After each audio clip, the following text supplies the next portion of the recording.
Hello guys and welcome to the latest edition of the Backspin Global podcast. I'm Eugene. And I'm Lucy. And yeah guys, welcome to our 2024 season review pod. Yes. Oh, no, preview. No, review. It is a review. Yes. End of year pod. Yes. With two special guests. Friends of the pod. Tumaini Carayol of The Guardian. Hello. And Uche Amako of The Daily Telegraph. Cheers. Good evening. How you boys doing? Good. Thank you so much for being here. Like, we won't talk about the rush of me getting here, but let's just say you guys got here before me and I'm very grateful. Yeah, guys, honestly, I'm so happy, so excited. Because I think I mentioned this like a couple months ago, but I was like, let's get both of them for the end of the year. Like, literally, this was literally on my mind like since. So I'm really happy we were able to push through. And the main event. Because I know you guys are very busy guys, you know, like very, very busy people. So really appreciate you guys coming and talking about this season with us. There's a lot to kind of get into, so we need to. But I say constricted with time, but I do think we need to touch on like some kind of big news stories that are broken in recent like weeks, especially since we've last been on as well. So yeah, we haven't put in. It's been a minute. Oh, wow, yeah. Probably a month actually. Oof, yeah. So apologies, guys. But yeah, big news. So Iga Swiatek testing positive for Tremepers. I can't even say that. TMZ. Yes. That's the acronym.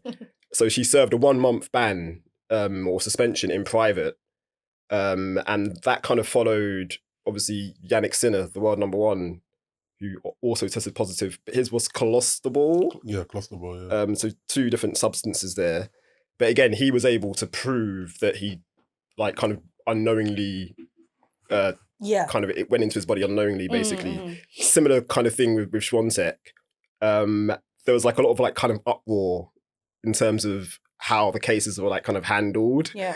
I'd love to. I'm itching to get everybody's like kind of responses. But yeah, that's just kind of like a bit of background. If I can start with you, Lucy.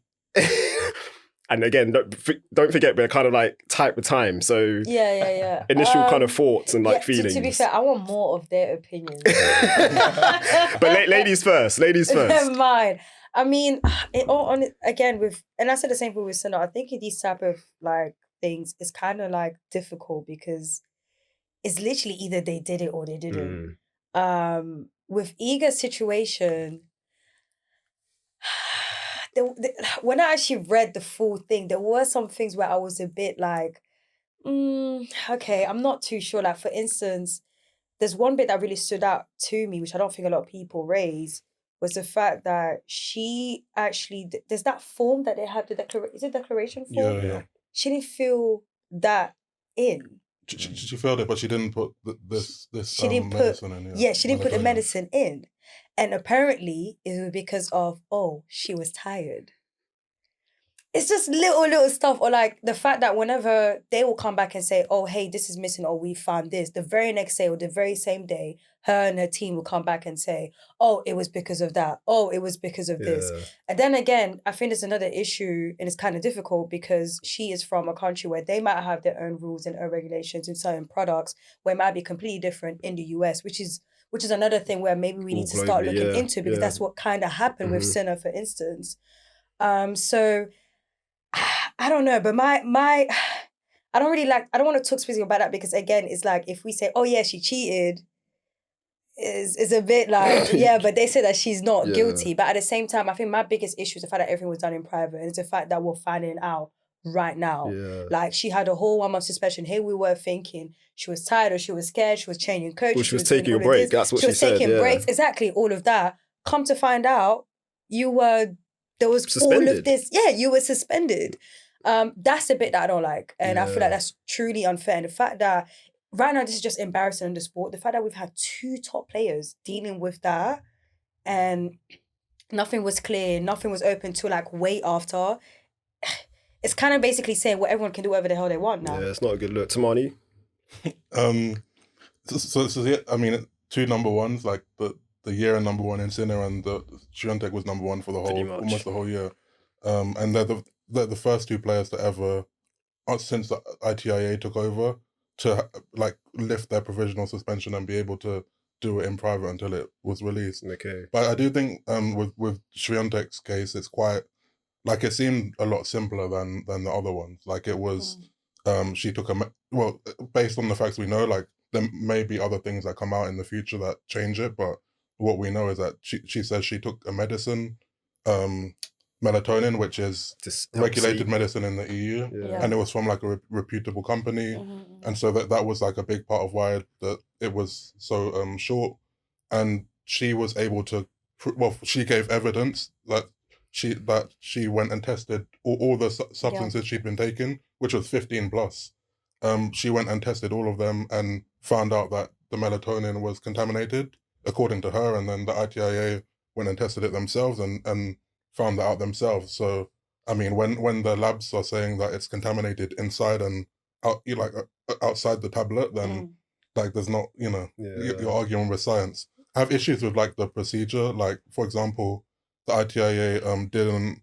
So she sent them one case, like the open like case of tablets that she'd been using, and then she also, her team seemed to have found a sealed case from the same batch, and it seems that the ITIA had tried to get it from the manufacturer, but they didn't respond. I saw that. Yeah. Interesting. So so in the end they just took it from her. They said that it was the second case was sealed, and there's no evidence that it had been tampered with, but still ideally you'd want them to take it from the manufacturer. But I do think like when both sides have provided evidence that it's contaminated, and also that they also kind of went to other experts and said, and the experts said that the contamination scenario was like consistent with the amount she said she took, then kind of it's hard, you can't really argue with that. And that's different to like Halep, for example, where, I mean, but the ITIA and Halep's team, they actually disagreed with whether it was contaminated in the first place. And which then is why she had the ban. And then the ban. And then like past that, the ITIA said, even if we kind of accept your experiments and your tests you ran, then the amount that was in her system was like it didn't explain how much was in her system, basically. So that's the difference. So I do think this was quite a simpler case, even though like in the background, like two number ones testing positive within like months of each other. It's insane. It's crazy. Unbelievable. It's crazy. Uche, your thoughts? Yeah, no, I agree with everything that's been said so far.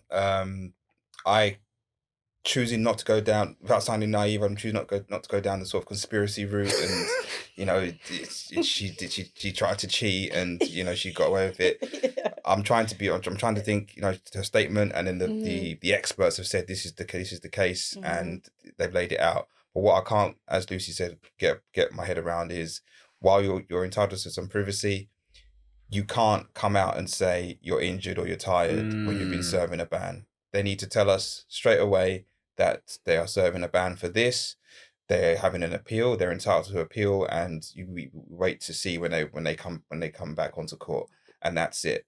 When the evidence then comes out, then we deal with that. But I don't like it when we hear about it months later, and it's just like, oh, what? So I think that needs to change it in all sports, really. Yeah, no, I completely agree. True. That's well said. Again, I think that was kind of like the general kind of view or feeling amongst most people. That was the most popular one. The fact that it was done quietly, and again, back to back, like we said. Not a good look. So can I play devil's advocate? Go on. I do like when you see like people yapping. I won't name names. You don't want to name names, but certain players, people who haven't necessarily been on the tour recently, but just like clearly haven't read it or anything. Like I get why players and even the ITIA, the governing bodies, would want to release the information at the end once all the information has been gathered. I agree. Like I see both sides basically. I agree that like watching Swiatek in the WTA Finals and Billie Jean King Cup, thinking that she'd just taken those 2 weeks for her coach. Like good on her for not following the WTA the WTA scheduling that she'd been complaining about all year. And now it's all a lie. She's suspended. But I see both sides. Yeah, that's fair. Tough, bad look for the sport. I think that's overall. The thing, like at the end of the day. Yeah, I don't want to go too kind of hard on the players as such, but I do think like the kind of whole way like kind of doping is kind of handled in general, I think it needs to be looked at and like reviewed. And I think that's kind of again the general feeling amongst 100%. Most people. Yeah. also, again, while we've been away, so Coco Gauff, she won the WTA finals. Facts. We did speak about it on the previous pod. I think we reviewed it. We didn't actually, or previewed it. Sorry, not reviewed it.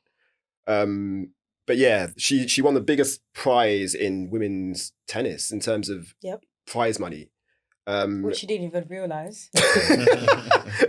But yeah, just in terms of that finals anyway, obviously it was quite controversial, it being played in Riyadh. But I thought it went down quite well in terms of the overall event itself. I know there were like talk, or people were saying, oh, like the crowds are, I mean...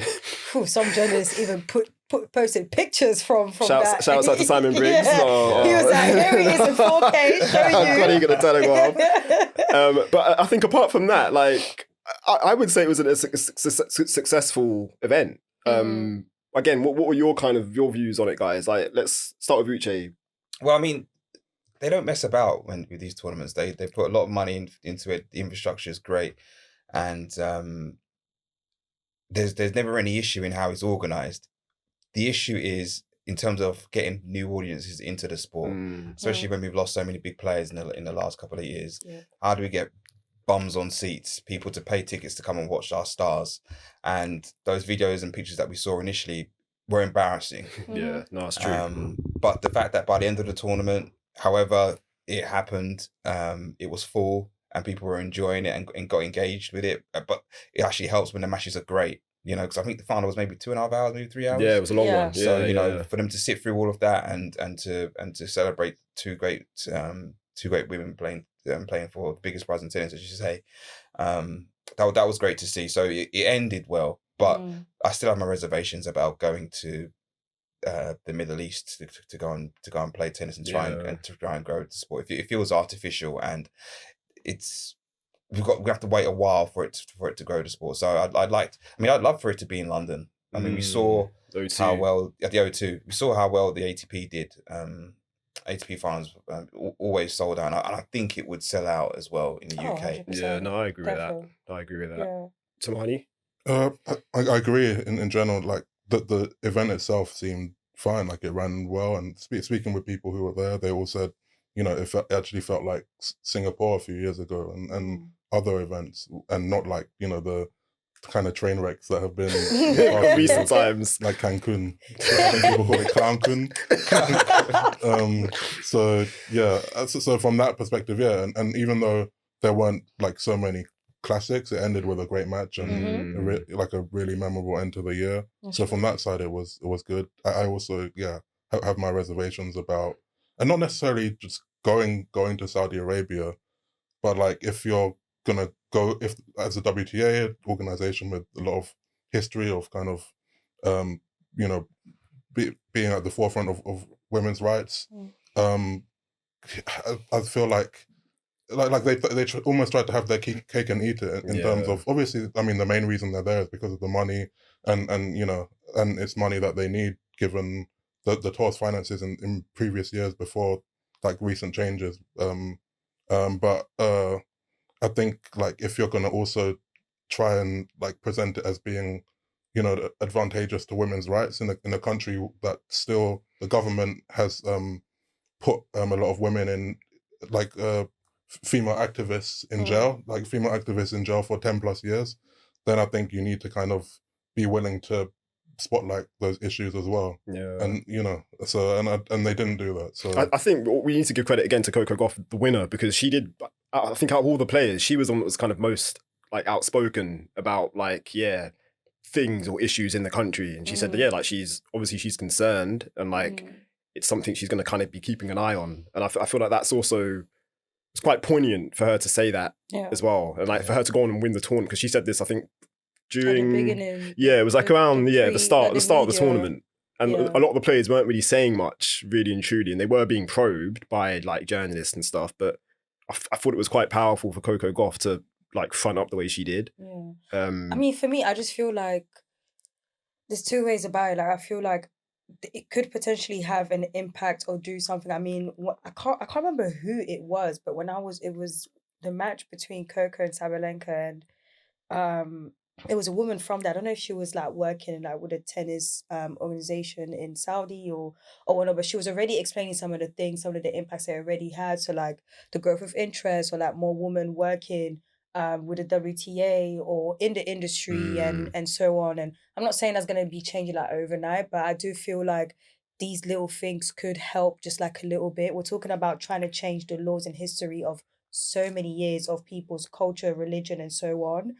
And yeah, I mean, it's gonna take time. It's gonna take time for it to make sense. I think at the end of the day, if the fans have been satisfied, but most importantly as well, the players have been satisfied. I mean, we had like the doubles champions literally saying that this was like the most money they've ever had ever in their lives and how this is going to help them so much. Like there's so many players that have been so vocal about how difficult it is to maintain and to play, like it costs them a lot of money. And these are, and especially like those players, they're not like the top players like Iga and Sabalenka that can afford to, you know, just do whatever and spend money however. So there's that as well. But I'm interested to actually see, I'm hoping we'll get a report in a couple months saying, hey, the WTA Finals has brought this amount, like in terms of like jobs, money and support into like women and stuff. Like, and something like that keeps on happening just so that it shows at least a little bit that this has not been too performative. Because at the end of the day, we all know you agree for the money. Like, who's going to turn down all that's them a good point in terms of the report. And I think that probably will come because it's 4 years or 5 years, I think, they're for? I think, yeah, For 3 years. 3. So it probably will come like maybe next year exactly. to show, these are the results. Exactly. And I feel like that's something that should be done like every year. Every year, put out, release a report on the website, say, hey, this is what's actually been doing. This is what the WTA has been doing. That's a great point. Back there and stuff. I feel like that will kind of help with changing people's minds. And perception, Yeah, I get where everyone's coming from with like the whole women's rights thing, especially as a woman myself. But I also feel like we need to include everyone. And I also feel like, you know, I mean, it could change a little bit. I think it's just unfortunate that someone like Ons wasn't really playing. I think that would have been... She was there though, which is cool. She was there, but I think that would have done a lot as well. Yeah, no, but definitely. Yeah, we'll see how that goes. Yeah. Also, last few bits of news. So Francis Tiafoe, he was fined $120,000. This is for cursing at the umpire during Shanghai. Cussing out the umpire. That part. What I loved about, obviously we all know, like Tiafoe, friend of the pod or whatever. Like I loved how he apologized pretty much. Well, on the same day. I think it's the same day or the day after. It was the same. I think it was the same day. Because that was very much like out of character. Yeah. And that's another thing too. We'll kind of touch on it later on. Like, I feel there's been too many like high profile incidences with like umpires this season. Guys, I'm telling you, the umpires got together. It's quite. They went out to a pub and was like, "Alright, how can we make these players live hell?" Because there's just been so many things. I don't know. I think it's just men and their hormones. That's a good point. You see Rublev hitting himself. That too. Yeah. Other guys just be acting wild. Just like, guys, calm down. Calm down. In a season where we haven't had Nick Kyrgios as well, like on the score. It's kind of crazy. Yeah. It's kind of crazy. Shouts out to Nick Kyrgios. But I think, again, that was... people saying, oh, wow, that's quite steep, or should he have been suspended? I don't think he should have been suspended. I mean, just quickly, guys. I mean, given what happened with Zverev and the fact that they didn't suspend him, they set that precedent there. Anyway, exactly. So, yeah. Wait, in Mexico, did he not get suspended? He got like a suspended sentence. He was, if he did something else, then he would be suspended. Oh, but he wasn't. Got it. Yeah. And I think his fine was a bit bigger. Well, his fine was larger. But and rightly so. Yeah, but he was like, he hit the umpire's chair. It's like physical abuse. Yeah. Uche, where are you on? Yeah, no, fully deserved. I think it'll be a teaching moment for him just to handle himself a little bit. I know it was a bad call, but at the same time, you can't do that, and he knows that. And also, like next time you kind of, I'm sorry I have to say it, when you fake a serve, when he was out of time, he gave the he walked up to the baseline and just threw the ball up. Like at least pretend to do a serve, like do the motion quickly. That was funny. You need some advice from Krajcikova, right? That was funny. It was so funny. You know what? It was. And to me, in all honesty, I actually think he did that to kind of annoyed Empire even more because there was a lot of tension between him and definitely, Empire in yeah. that match. And I'm not gonna lie, there was some calls when Empire, I was like, aye. So I think as that was going on, him as well was like, you know what, let me take the piss as well. But Yeah, I thought he was like, maybe I dare you to do this at this point. yeah, And he did. And he did. literally. Yeah. But I think I would take that fine way over that the suspension. So a lot of people were like, oh, should have been suspended, should have been. There's some people that were saying it was too harsh as well. But I was like, no, considering that he literally swore at the Empire like numerous times, it was on TV and stuff. It was like, yeah, like what he got, I bet he was even happy with it because he still got the prize money. So technically, he only had to like pay for that extra 60,000 and then Expenses.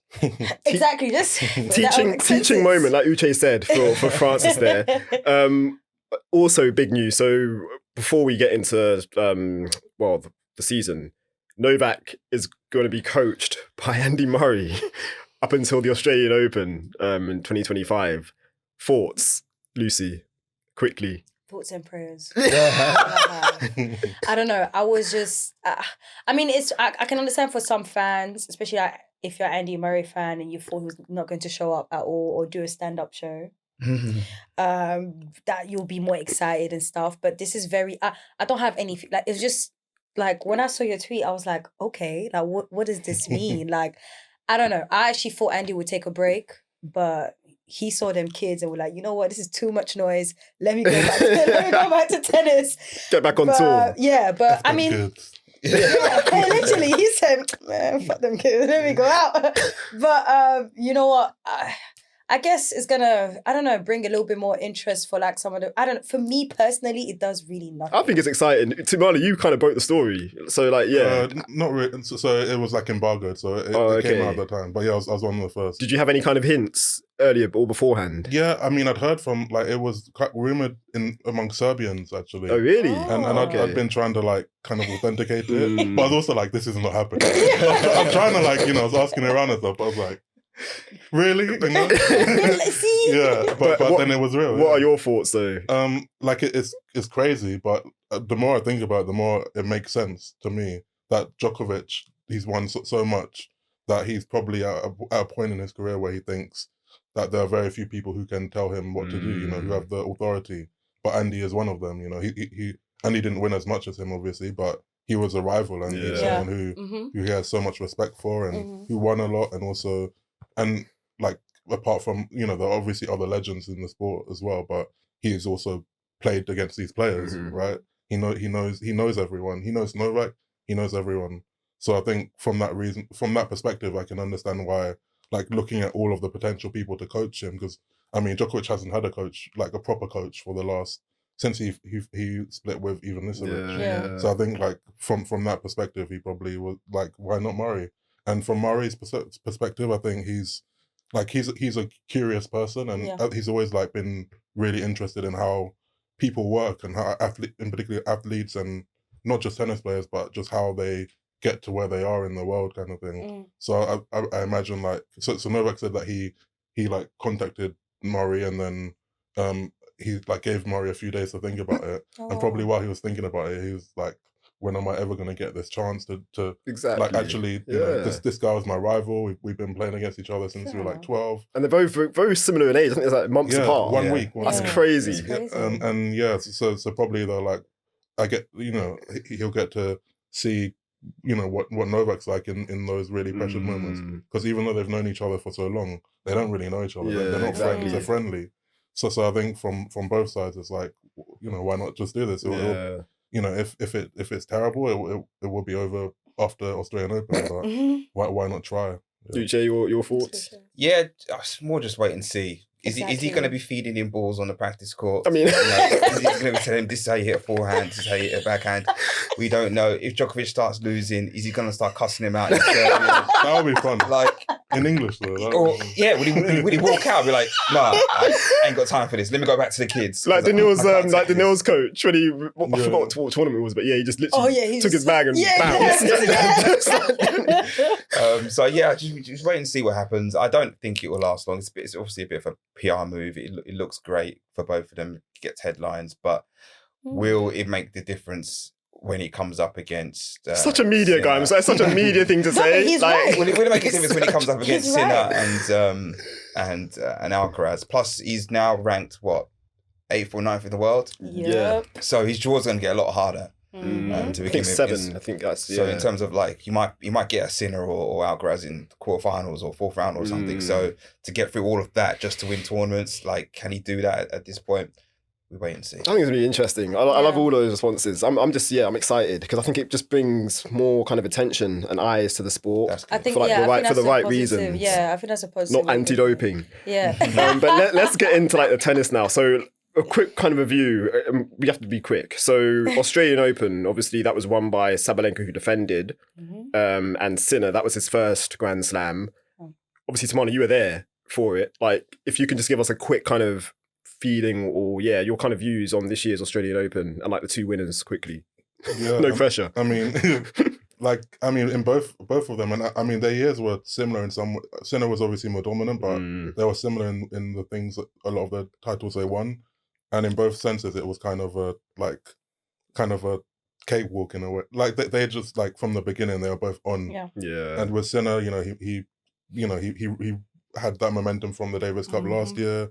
And he came in at the start of the Australian Open looking just in top shape from the beginning. And the Djokovic match was the big kind of, the asterisk. Would he be able to do this against Djokovic in a big match in Australia where Djokovic had won 10 times and all of that stuff? And he obviously rolled through. Djokovic was really poor, but Sinner was dominant. And that was kind of the start of this year that's obviously been just immense, and obviously in the final, God, easy to forget against Medvedev, being down 2 sets. It's 5 sets, yeah. I think Medvedev had played at least 24 hours of tennis. In going to the final. That's a record. And then won the first 2 sets, and you're like, oh, what is happening here? Yeah. Would you say that kind of like broke him down as well, maybe for the rest of the season? I think so. Yeah, that's tough. 100%. yeah. And he's not had the best year. No. Even though he did qualify for the end of year finals as well. But that's a good point you make in terms of, Medvedev and that long kind of the 24 hours, like you said, the most amount of time spent on court for sure. leading into that final. The whole damn day. It's crazy. French Open, so that was Swiatek. That was her 5th slam. And Carlos Alcaraz on the men's side, that was his 3rd. But we cannot acknowledge the French Open without talking about our Italian Ghanaian sister. Paolini, of course. I thought you were going to mention Naomi and round 2. No. We'll get there. I'm getting ahead of myself. We'll get there. But that was also kind of the start. Well, I say the start. For us, anyway, we said Paolini was going to have a good year from the United Cup. We saw something different. Yeah. And obviously she had a good Australian Open. She reached the fourth round. But to reach the French Open final, it wasn't the best final in terms of like how she played, although she played okay, but Swiatek was very good. But that French Open was, again, quite special because obviously we had Wimbledon after, but then we had the Olympics after Wimbledon, which were played at the Roland Garros site. Just on the French Open, like I don't know if anything stood out for any of you kind of this year, like any major kind of moments or, I don't know. I think it was the 2 winners we expected. Yeah. And as Tumaini was saying, the moment was in the 2nd round, right, with Naomi. So let's talk a bit about that match. So that was Naomi Osaka's 2nd Grand Slam appearance of the year after losing in the 1st round in Australia to Caroline Garcia. Yeah. But that I want to see, was she 5-3 up in the 3rd set? 5-2. 5-2. And then lost 5 games in a row. Yeah. Do you know what? It's crazy. It pains, but in all honesty, which we will go to discuss about, that was generally my favourite match. Yeah, for the year. And it's so funny because like when we saw the draw and we were like, oh, you're gonna play against you, I was like, oh, that's it. Like, it's Iga, it's French Open. Second round as well. That's it's a tough. clay, and it's like it's clay. It's not like it's hardcore and stuff. So my expectations were like underground. Like I was just like, no. Like Iga's just gonna go and just win this. But Osaka generally like blew our minds, and I feel like the crowd, especially for a women's match in Paris, especially. And it was in the night, right? In a night. Night session, yeah. Night session. Indoors, everything. Like, it was just perfect. Like, I've never seen, I can't remember the last time I saw Iga, like, looking confused and lost and panicking. Like, this woman was like, she cried at the end of the match. Like, it was that. Took a lot out, yeah. It took a lot out. And it just, again, it shows to you the I don't want to say the respect, but like how people actually see Osaka, because even Garcia, when she saw the draws for Australian Open and saw that she was facing Osaka first, she cried.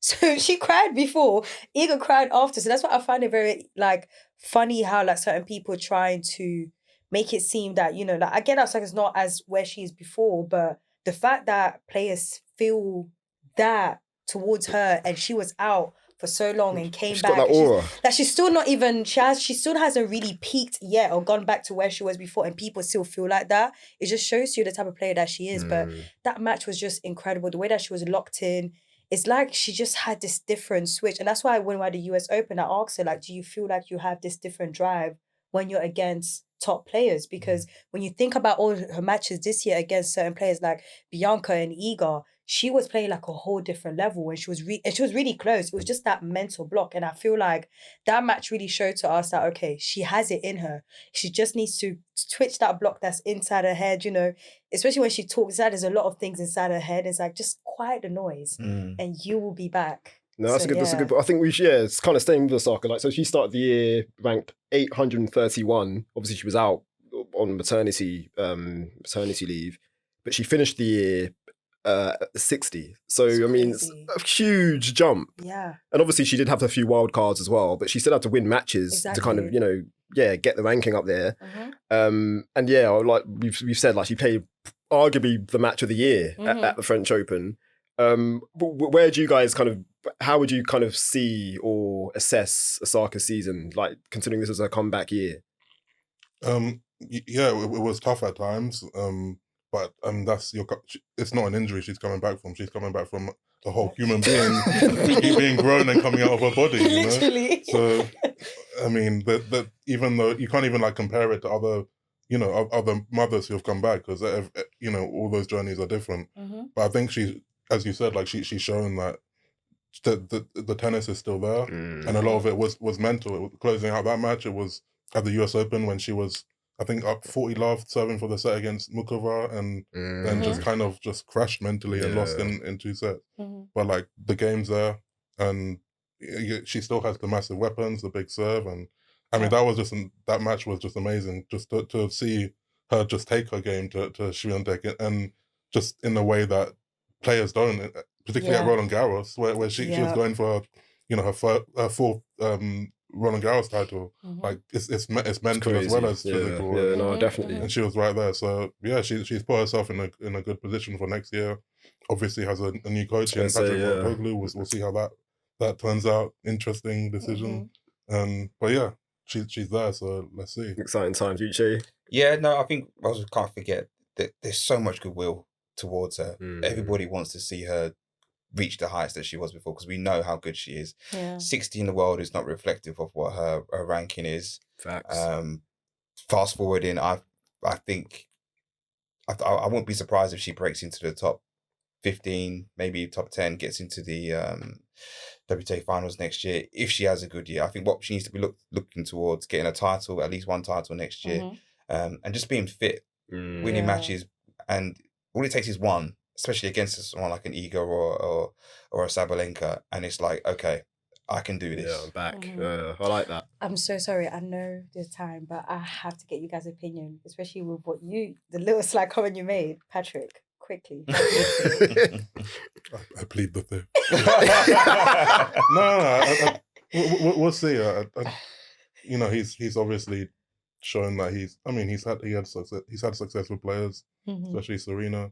He's obviously a very good motivator. Like he's a good, he's a charismatic man and a good talker, and I think he does know like how to speak to players, and I mean that's a lot of it with I mean I shouldn't really say that actually. Naomi was very motivated this year. I think more than I've ever seen her really in terms of just her commitment to the clay and grass season. Yeah, true. But like I think Patrick will be another level basically. Yeah, and like the early signs were good. Like she was playing well in the final tournaments at the end of the year before she hurt her back. Yeah. So Yeah, we'll see.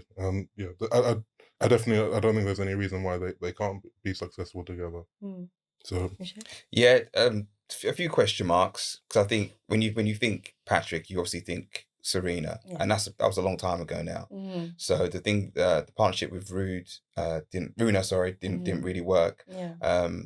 I guess you could say he helped when Coco won her first Grand Slam as well. But I think he needs to prove himself now as well, and really try and get Naomi back to where she belongs, which is in the top 10. Yeah, which is what I basically said. I was like, this partnership for me, I'm actually more focused on Patrick than Naomi, because I feel like she's a perfect player for him to show, like, because a lot of people just, as you said, just mentioned Serena and stuff. And I feel like the other players, he wasn't really able to show what he can really do. And I think with Naomi, just the perfect one. So fingers crossed, we'll see.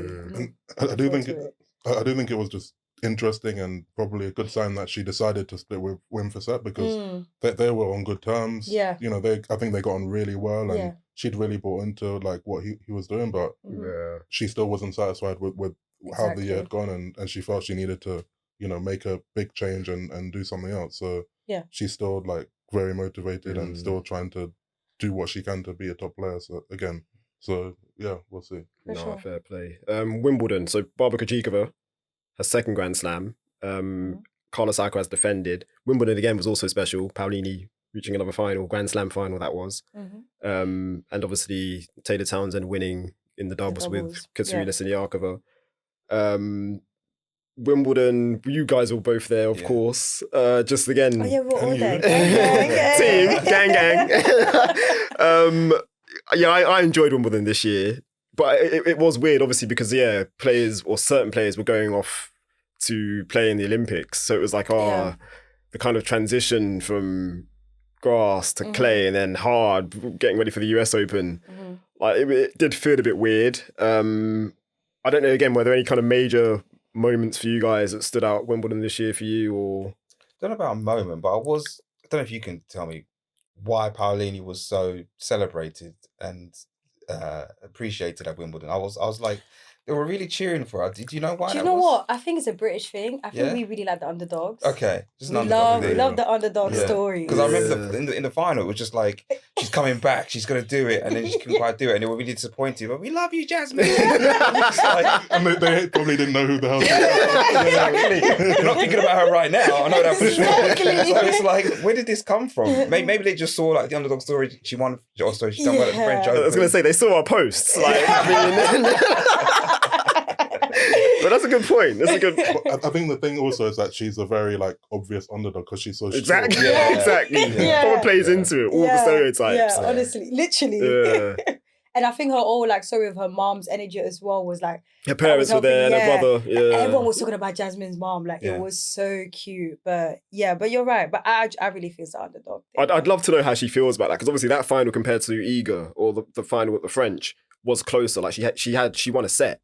So you would probably say that probably hurt more, like losing the Wimbledon final. She did say that at her press. She was like, yeah, definitely it hurts like a little bit more. I think the thing is, I think Jasmine is generally taken in this year like this, like she can't really an absolute fairy tale. Do you get what I mean? Like 1,000 title, 2 back-to-back Grand Slam finals, Olympic gold. Like she's done so much. WTA finals, like all of these type of things. Like it's just so I think that's why in every press she was just like, listen, I'm just happy to she was giving I'm just happy to be here. Like I don't really care, I'm just happy to be here. So but I remember she did say that she was definitely more gutted about it, because the other one was like the first one and everything, and this one she was pretty close, and the men's final, so Alcaraz, Djokovic. Was that disappointing, anticlimactic? Very disappointing. In one sense, I think it was the Euros final in the evening. Yes. So I think everyone was like, 2:00, the men's final. What time are we getting out of here to go and watch England? And then it was done by 4:30 maybe? Yeah. Perfect. And it was kind of perfect like that. And it was like, everyone was in awe really of what Carlos did. Obviously, Djokovic had he suffered an injury before? Yeah. With his strap. Yeah, with the knee, so he was wearing that and milking it, and my knee hurts. But Alcaraz was just far too good for him, and that was again another going with what happened to Djokovic in the Australian Open, another turning point to say, right, the game is moving towards these two boys now. Changing the guard. I do think that like the knee injury was kind of an issue though. I mean, he'd come back so quickly from having surgery. I know people had their conspiracy theories and everything, but I don't think he needed that knee sleeve the whole year. Thank you very much. I do think that he might have been milking it by like October, but like I do think it was genuinely an issue. No, of course. He had like an easier draw. Yeah, his half was pretty empty. He played Musetti in the semis, so he just wasn't like the level required. From going from Musetti in Wimbledon semi-final to Alcaraz, who absolutely just destroying the Crazy. ball was just Alcaraz was literally even laughing in the court, like, is this actually happening? Like, he was just like, what is going on? Yeah. And his biggest opponent ended up being that woman who screamed. Do you remember? When the match point, he had an easy forehand, woman screams at the top of her lungs, and then he missed the forehand, lost the game, suddenly it's the tiebreaker. Head gone. Yeah. His head gone. Oh god, insane. But I mean, amazing summer for Alcaraz. For sure, man, 100%. French Open when he was injured, hadn't played weeks before. Then came to Wimbledon and did that, winning the title, backing it up. So, but so many ups and downs for Alcaraz compared to Sinner. Yeah. I didn't even have Alcaraz going to the final. Like, I remember literally my prediction. I was like, that man is not winning. And I actually thought Djokovic would be more on like kind of like smoke. Like, I'm getting tired of you boys winning. You little kids need to stop winning. My sons. I'm here like, because wasn't that after the Wimbledon when he got rid of his coach? Or was it earlier than that? He had a very bad loss and he was like, you're out of here. I can't remember which one it was, but switch up the team. Completely. The Olympics, Kim Wing-jen winning gold, and Djokovic winning gold. That was his first gold medal as well. You were there, Tumaini, as well, weren't you? I think Zheng's had a great season, and I think she backed it up as well, reaching the WTA finals. And I feel like it's also quite important to stress, like, she's 22, 23? She's 22. She's 2002. So she's young. Like, she's in that young category. And I feel that kind of bodes well for the rivalry potentially with Coco. Like, that's going to be a nice kind of rivalry to look forward to. Just on the Olympics though, like, what were your kind of thoughts? Because for me, that was one of my standouts this year in terms of the season, especially the opening ceremony. I loved how like tennis was so kind of which front I and didn't center. expect at all. I didn't think there would be that much like seeing Serena, Nadal, especially Nadal. I feel like seeing Nadal Serena. having that moment. On the boat. She's like, she's like, looking like Lil Kim. There you go, find a meme for that now. But also obviously Jasmine winning gold with Arnie in the doubles, like that huge. was big. Yeah, Italy has had a really good Felix year. also medalled bronze in mixed doubles with Gabby Dabrowski. So like it was a good tournament. Yeah, I mean, I'm gonna be real. It was really hard for me to go from clay, grass, clay. Hard. And the thing is with Olympics as well is like, because I watched tennis all year, so I'm like, let me watch these other sports that I don't watch. Like, I was watching bloody fencing. Like, I was having a time of my life watching that. I was like, this is so sick. But I think it was good. It was good. I think for me, I was just happy to see Paolini leaving with something, especially Felix as well. Especially that Felix haven't had that much of a great season. I feel like at least he has, even if it's just, mixed doubles, at least he did like having like an Olympic is a big deal, whatever sport you're coming from. Like, there's something that happens every 4 years. And it's just that one life opportunity thing. But yeah, it was pretty cool. Like, honestly, I don't really have a really standout moment. I know everyone enjoyed the Djokovic and Nadal match. I knew Djokovic was about to whoop him. Yeah. So I was, Yeah, obviously Murray retired as well. Yeah, true. Very significant. And that double match with Dan. Yeah, Dan Evans. It was really good. Like, they were not giving up. Like, their matches were really, really good. That was a great way to go out. But yeah. Yeah, and I mean Djokovic winning, given he'd won everything else. Yeah, this was the one thing he's wanted for so long, and he just put everything. I heard that side, but he put. Guys, we're gonna get killed by the Djokovic fans, You're making me look good. But I've obviously seen him win everything, several times now. I've seen him do something new and just putting everything he had into it was it was a special moment for me. And like at the end when he won and he was on the floor and you could see his hands just shaking, like it meant like everything to him. And it was impressive. It kind of wrapped up his... I'm laughing at Uche's face. Honestly, it's not you, Tumaini. He wrapped up his it's just that Tumaini's like, Uche's looking at him like, boy. What's that thing going on? We listen, we don't judge. That's the face Uche's giving. But so Uche, go on. No, judge away. To this day, did he cry?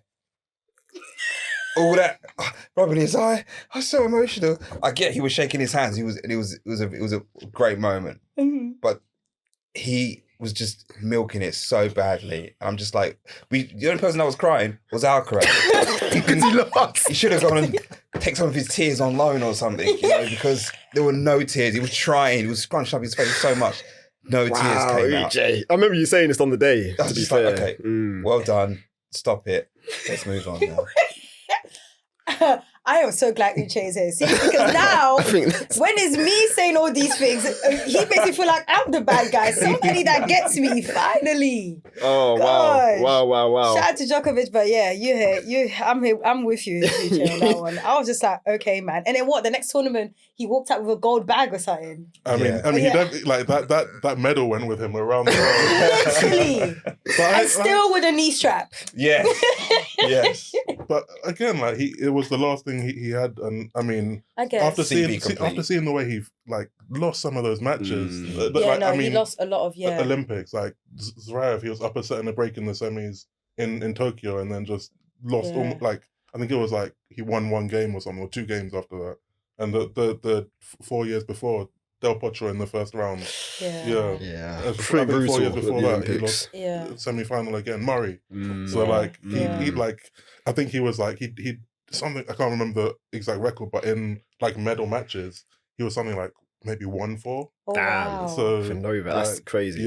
Yeah, and just finish. I don't question his love for his country either. He That's a good represents point. his country That's a so very good well. point. So Yeah. I no doubt it meant a lot the world to him. US Open, Sabalenka, number 3. She also was a returning finalist, which again we spoke about being quite significant. And again, Sinner, that was his second slam. And literally, so they followed each other, like you said, Tumaini, winning the Australian Open at the start of the year and both winning the US Open at the end. Obviously, we were all there. Well, sorry, Uche, you weren't there at the US Open this year, but I'm saying we were all there. We were there. It was a special tournament for us, obviously. Well earned. Thank you, appreciate Thank you that. very much. I'm just looking at the time. Like, if we have time, we'll do the others. Just on the US Open though, I don't want to say about the US Open. I think because Coco Gauff, she lost in the 4th round, and she was obviously the defending champion. There was a lot of like, I want to say pressure on her. I thought, 100%, and you can kind of feel it as well being there. I feel like there was a lot of pressure on American players overall. In general, definitely. Because there was a lot more than usual, Yeah. like especially like even the men's side. And I feel like Taylor that. Fritz needs a lot of credit. Like he deserves a lot of credit because he kind of he's been carrying like, American tennis for a minute now. He's being, end of year finals runner-up. He's the highest ranked American at the moment. For me, that US Open provided the best match my favourite match of the year. Which one? Shelton and Tiafoe. Yeah. That for me was like just the classic. But for you guys, like what kind of stood out for you at this year's US Open? Yeah, I think just like I mentioned, like they like having that many American players coming up and actually making it so far as well. I mean, I think I'm so sad that we were robbed from an all like American final at the US Open, like 2 men, and could have also been like a black player as well.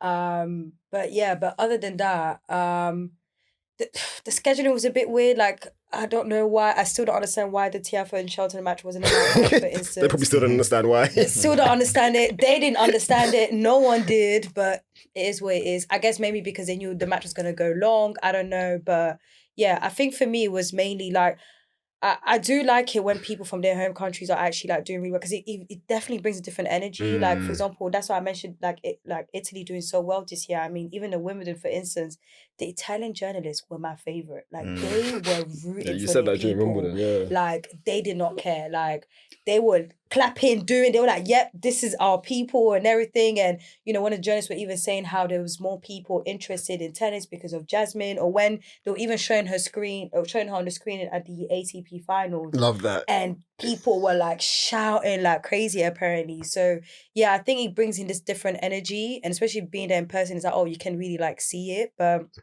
yeah, it was definitely nice seeing like the Americans like pushing through, from like Emma to like Coco to, you know, Francis and so Pegula as on. well. So, she yeah. was the finalist in the women's side. Yeah. So yeah, like it was unfortunate we couldn't actually get an American player, but for them to make it that far, I feel like it's just the beginning. We'll definitely get one very soon, 100% at the US Open. Tumaini US Open. Yeah, it was nice to see Tiafoe like have his redemption with the Shelton match. I think he knew like going into that, like I cannot lose that again. Yeah. After what happened the previous year, like I need to win that. And he did that, and he made semis again. Obviously that though was a big opportunity to make the final, and I mean, to be honest, I think he froze. I mean, he pretty much admitted it. Yeah, he did. Yeah, he was playing amazing. You know, going into the I think fourth set, and then just up 2-1 on Fritz, and just couldn't, you know, mentally kind of just froze, you know, in the biggest moment. But I mean, he showed that he can do these. You know, he can replicate these runs and do it again. So we'll see. The Sinner thing was obviously just a very weird situation. Him, you know, announcing the ban, and it's. I mean, even we're talking about Swiatek earlier. This was even weirder because it happened just before a slam. True. He just won a title. He wins a title with Cincinnati, and then the next day, boom! Oh, he's been banned. Yeah. Since he also was the final that Tiafoe made, his first Masters 1000 final, which is huge. But yeah, that's a good point with Sinner kind of having that over him. Yeah, so it was just a bit weird to just. I mean, he was obviously amazing and just continued his dominance, but it's hard to know how to feel about it, you know, so soon as well after the decision, and not knowing what was going to happen. No, we know it's still ongoing. It actually is still. Wow, that's true. It was cool to see Draper make the semis. That's true. And just, you know, finally be healthy enough to do it. On the women's side, I mean, we haven't talked about Sabalenka so just seeing her, I mean, that, you know, winning Australian Open was obviously massive, but like after US Open, what happened last year, we also saw that video of her trashing the racket and putting it in the bin after losing to Coco, and feeling like, you know, she, in those big moments, she would always just kind of freeze, like in the semis of slams, or deep in slams. So like getting over that the US Open finally was impressive, and 100%. and they played it. That was a damn good match in the final with Pegula. So no, solid. Uche? Yeah, no, completely agree. Two best players on either side of the tours, winning the final Grand Slam was the right result, I think. And their rivals, their competitors have got a lot to do going into next year. I like the consistency, like the fact that both of them won an Australian Open and then won a thing. Sabalenka, she honestly, like this season, I definitely had a lot more respect for, especially that she didn't play Wimbledon, you know, she was out. So I generally did not think that she would be able to pick up so quickly and win such a big title as well. And couldn't play the Olympics as well, which is tough. That's true. Yeah, exactly. And she looked amazing with her red dress. And that's it. Yeah. We I've told you my match of the year. What were your matches of the year? I think Lucy, you also said yours. Yes, I had Naomi Osaka. Thank you. Tumaini, your match of the year. I think women's Osaka, Swiatek. Okay. And men's. Okay, we're going men and women. Oh, okay. Sorry, okay. No, I guess I have to say Sinner Alcaraz in the Beijing final, maybe. Okay. I need to come. I don't know. Okay. No, I'd go Iga and Naomi again. I remember sitting down watching that and thinking, right, we're going to have a moment here, and then it just completely flipped. And you said earlier it was a night match. I think it was an afternoon, but it went into the night. Right. I think. Okay. I thought it was. Because I'm pretty sure. Was it not the first match for the night? Was it the only one? I was thinking it was maybe the only night match that women's night. No, I think it was a match after that, because everyone was like, "Who's watching tennis after that match?" Because we were satisfied. But yeah. So we're all going Naomi. Well, you guys are going Naomi. Yeah, What tagged me. So I don't think you understand. I was shouting in my room. I don't think you understand. I mean, yeah. I mean, some of the tour matches were like Feast, Shelton were quite good as well. I thought this year, like so Tokyo. Yeah. Was I it think, do you know what it is? Tokyo? But again, it goes back to, I don't think anyone went into watching that match thinking Naomi would do well. Like she was literally about to win that match. Yeah. Like she was going I to hear win that. it. So yeah. And there's nothing like watching two like 4-time Grand Slam champions going at each Exactly. other. You know? Exactly. And we're talking about Iga, her best like surface. This is like her home. This is where she's at. Her back garden. Yeah. Predictions then for 2025. Do you think we're going to have any first-time Grand Slam winners? I mean, we did this year with Sinner. Do you think we're going to have that again next year? No. Oh. Off the bat. Okay. Just straight no. Straight no. I agree. Yeah. No, I looked at the rankings as I was coming. I was thinking, is anyone going to do anything mad? Not even King Wen Jen? I had her. King Wen? Oh, okay. I had her, and I said it to someone, and they were like, I still don't think she has it in her. Like Interesting. she has that dog in her. I think she'll be the fourth favourite going into all these tournaments behind Coco, behind Iga, behind Sabalenka. Then you've got to think about Rebecca. Will she come back and do something? With Goran now. Yeah, with Goran as well. So I think that, yeah. I'm going to say we will. I don't know who, but I think we will. I always have to be the different one. Like I'm going to say there will be a first time Grand Slam champion, and it probably will come on the women's side more so than the men's side. Yes. I think. Yes, Yeah, I'd agree. 100%. I think the guys have a lot to do to beat Sinner and Alcaraz, and I really feel like the whole issue with Sinner has actually boosted it. Because I feel like in his head he's thinking, I really want to show to you guys I'm actually not a cheat. Like, with or without that thing, I'm going to beat you guys. And, since then, he's been collecting, big... So you don't think there will be a first time, or you do? Do you know what? I actually want to stick with Qinwen. I know I said it and someone tried to talk me out of it, but nah, I'm sticking to my guns. Okay. I think she has it. We outlandish takes. Remember mine from last season about Rafa. Kind of came true. I mean, it did. What was that? So I said I didn't see Rafa reaching. Did I say second? You said second week of any second week of any slam. Yeah. Any Grand Slam. I was like, bro, prove me wrong. I beg. Like, I'm not even trying to like, but yeah. Any, not even one. Shouts out to Rafa too, because obviously he's retired now. You were in Madiga, weren't you? Yeah. Were you there for that? Yeah. How was that? Yeah, let's talk about it. Because a lot of people were complaining about he didn't have a royal farewell. Yeah, it was weird, but it was weird for sure, and it was anticlimactic. I think it was partly the situation as well. Like he lost. But also he like played the first match, and then you're waiting the whole day to see if he was gonna, if Spain would win or and his career would continue, or if he'd lose and it would be over. And in the end, they lost, and it was like you didn't get that emotional moment right after he lost his match, Tough. So it was a bit, So just any outlandish takes quickly, or are we not gonna? This time last year, I said Kyrgios would retire. You did. He hasn't. And he's coming back. He's actually coming back. He's allegedly coming back. Allegedly. Yeah. We'll see if he comes back. He's got podcasts and Joe and the Juice shakes and stuff. He's got other things going on. Well, the bills got to get paid. Right. So if he comes back, he might come back, but then we need to see if he's got it. If he still wants it. Sorry. And if he doesn't, I could see him walking away at the end of the year as well. So you're stick with your curious take. I'll go back to back. Lucy. I think Iga's gonna have a bad year.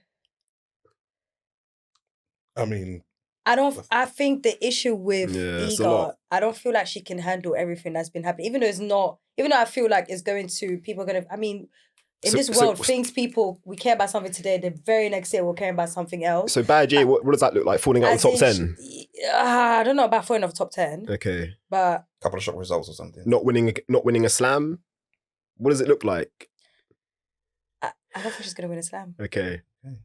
Trying to push you and like. Yeah, no, I don't think she's gonna win a slam. Like, I don't think she's gonna. You see how we just saw that? Okay, maybe not as bad. You see that slump that happened with Medvedev this year. Okay. Not as bad, but something like that. Interesting. Whereas like matches that you should not be losing, you're losing.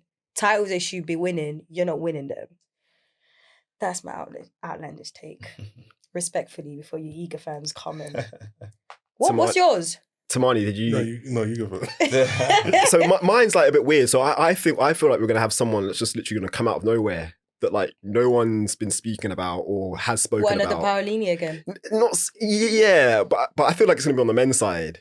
And that's the thing. I don't even know who that's going to be. But I think maybe one of the Chinese players. This is the thing. I feel like it's going to be a player that like has kind of been on the radar. Maybe like we might have heard of them, but like all of a sudden they've like won, I don't know, 2 events in the South American swing, and like they've carried on the momentum like throughout the season. Like I feel like we're going to have that kind of, or there's going to be a player of that falls into that category. So it's very open ended. Yeah. But I've given you something, Tumaini.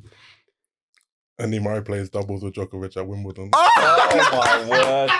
What a way to finish! That's not even outlandish. I love that is huge. I can see that. I can actually see it. He can't stay away. I can actually see it. He'll be out here hitting with Djokovic. He'll be running with Djokovic. Doing the whole preseason, and he'll be like, I can't do it. Sorry, I'm coming back. But in doubles. I really like that. I love that. What a way to end. That is actually a great way to end. Fantastic. Guys, man, thank you so much for joining us. We had a lot more. We had a lot more, yeah. But time. Blame me. But yeah, guys, appreciate you joining us today. Yes, for sure. We'll definitely need to do this again. For real. We will probably have like a nice like preview of 2025. Like, yeah, at some point. But yeah, guys, thank you so much for listening and tapping in. I want to say we've got something coming up. We do have an interview that we did, pre-recorded interview that we did a few weeks ago now. Figure out when that's coming out. I know, we'll figure that out, but that will be dropping soon. Yeah. And obviously we'll be on the socials too. Players they're back in pre-season already. Yeah. So like the season's literally weeks away. I feel like the season kind of ended a bit early this year. Like, it was the first time I was seeing a lot of people doing stuff. To be fair, technically it's not even ended because the men have the junior next gen in like exhibitions coming out. Yeah. Exhibitions. So there's a lot of tennis still to be played and will be played throughout December. But yeah, guys, man, thank you so much. It's been a great year. Yes, and congratulations again to you guys. You've had an excellent year. Stop it, Uche, man. Appreciate that. Bigger and better. Keep thriving. Much appreciated. And buy the merch. Buy the merch, period. Love that. That's a great way to end. But likewise to you guys, man. You guys have been doing some great work this year. Yeah, keep it up, man. And I'm looking forward to continuing. Well, yeah, next year is going to be another big one for all of us. So yeah, guys, thank you so much. And yeah, have a good Christmas and Happy New Year.